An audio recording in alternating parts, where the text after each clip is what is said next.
सतना जिले के मैहर में मजदूर नेता की हत्या का मामला आखिरकार पुलिस के लंबे जद्दोजहद के चलते शांत हो गया। शनिवार देर रात्रि प्रदर्शनकारियों और फैक्ट्री प्रबंधन के बीच समझौता हुआ और प्रदर्शनकारी फैक्ट्री गेट से शव लेकर घर रवाना हुए, जहां पर आज शव का अंतिम संस्कार किया जाएगा। करीब 13 घंटे तक फैक्ट्री गेट में मजदूर और परिजन कंपनसेशन और आरोपियों की गिरफ्तारी की मांग को लेकर जमकर प्रदर्शन कर रहे थे। आपको बता दें कि सतना जिले के मैहर तहसील क्षेत्र में स्थित केजेएस सीमेंट प्लांट में ऑपरेटर के पद पर कार्यरत मजदूर नेता पर सोमवार की रात्रि अज्ञात लोगों के द्वारा जानलेवा हमला कर दिया गया था, जिसे गंभीर अवस्था में अस्पताल में भर्ती कराया गया था, जहां पर उपचार के दौरान शुक्रवार देर रात्रि मजदूर यूनियन के नेता मनीष शुक्ला की जबलपुर में स्थित अस्पताल में मौत हो गई थी।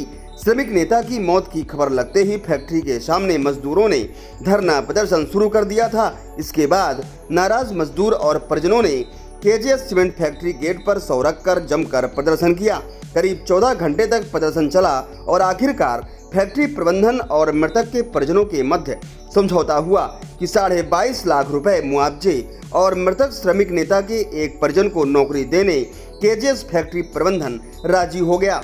मृतक के परिवार की पत्नी को 7,000 रुपए हर माह अतिरिक्त आर्थिक मदद भी देने और मृतक मजदूर की 2 मासूम बच्चों के पठन पाठन की जिम्मेदारी फैक्ट्री प्रबंधन ने ली है। करीब 1 बजे यह समझौता हुआ और फैक्ट्री गेट से श्रमिक नेता के शव को मृतक के गांव के लिए रवाना किया गया, जहां पर आज अंतिम संस्कार किया जाएगा। पुलिस ने हत्या और हत्या की साजिश रचने वालों की जल्द गिरफ्तारी का आश्वासन दिया है। दरअसल मृतक और मजदूर नेता स्थानीय लोगों के साथ मिलकर प्रदर्शन कर रहे थे और 1 करोड़ की आर्थिक मदद की मांग कर रहे थे। जो आपराधिक कृत्य है उसके लिए तो पुलिस पूरी तरह से कार्रवाई कर रही है। ये बात सही है। पहले प्रबंधन का ये रुख था कि चूँकि हमारे कैंपस पे कोई ऐसी घटना नहीं हुई है तो हमारी जिम्मेदारी नहीं है, लेकिन लगातार बातचीत से और मानवीय संवेदना के आधार पर इन लोगों ने उनको कुछ कंपनसेशन देने के लिए सहमति दी है। उसका एक लिखित मसविदा वही बना रहे हैं, बना करके उनके परिजनों को सौंपेंगे और होपफुली शांतिपूर्वक इसका समाधान निकल आएगा। सर, उद्योग है तो दुर्घटनाएं होंगी, स्वाभाविक सी बात है।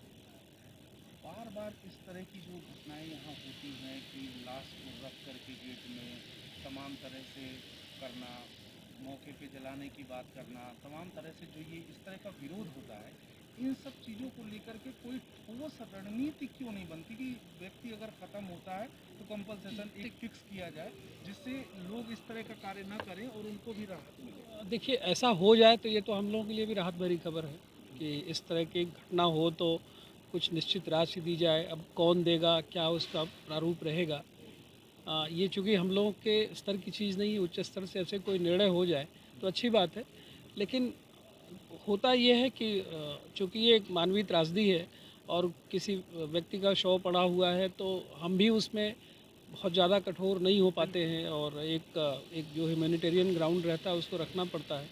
आपने बहुत सही बात उठाई कि इस तरह की घटनाओं को लेकर के कोई ऐसी पॉलिसी बन जाए कि कुछ एक हैंडसम अमाउंट उनके परिजन को दिया जा सके, तो ये बहुत अच्छी बात होगी ऐसा हो जाए तो। जैसा कि देखा जा रहा है कि कई वर्षों से लगातार इस कंपनी में हर महीने ऐसे इनोसेंट क्रिएट होते हैं, तो कहीं ना कहीं प्रबंधक की भी लापरवाही देखी जा रही है। प्रशासन इस पर क्या ठोस कदम उठा रहा है सर? देखिए, प्रबंधन की लापरवाही जितना अभी हम लोग सवेरे से देख रहे हैं, तो हम भी ये मानते हैं कि मुद्दों पे जितनी हमारी तैयारी होनी चाहिए उतना यहाँ मैनेजमेंट की तैयारी नहीं थी। जैसे कोई अगर घटना हो गई तो उस व्यक्ति से रिलेटेड अभी एक छोटी सी बात है कि भाई उनको सैलरी कितनी मिलती थी, उतनी जानकारी के लिए हम आधे घंटे लगाए। फिर पीएफ कितना कटता था वो जानकारी के लिए हम किसी को पूछ रहे हैं। तो मेरा ऐसा मानना है कि जब ऐसी कोई स्थिति कोई घटना हुई थी केजीएस सीमेंट से एक मनीष शुक्ला नाम के व्यक्ति निकलने के बाद रास्ते में उनको 3 अज्ञात व्यक्तियों ने मारपीट की थी। उसके बाद उनको हॉस्पिटलाइज किया गया। हॉस्पिटलाइज होने के बाद ये रेफ़र हुए सतना के लिए, सतना हॉस्पिटल से रेफ़र हुए जबलपुर के लिए और आज जबलपुर में उनका डेथ हो गई।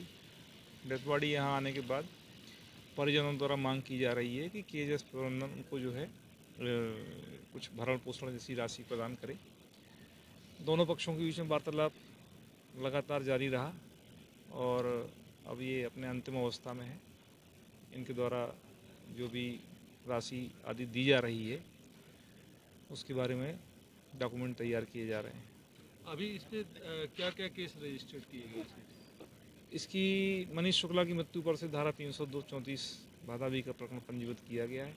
चूँकि तीनों आरोपी अज्ञात हैं इसलिए पुलिस इसकी तफ्तीश करके अज्ञात आरोपी गणों का पता लगाने का कोशिश कर रही है। किसी को पूछताछ के लिए भी लाया गया सर? ये तो विवेचना का हिस्सा है।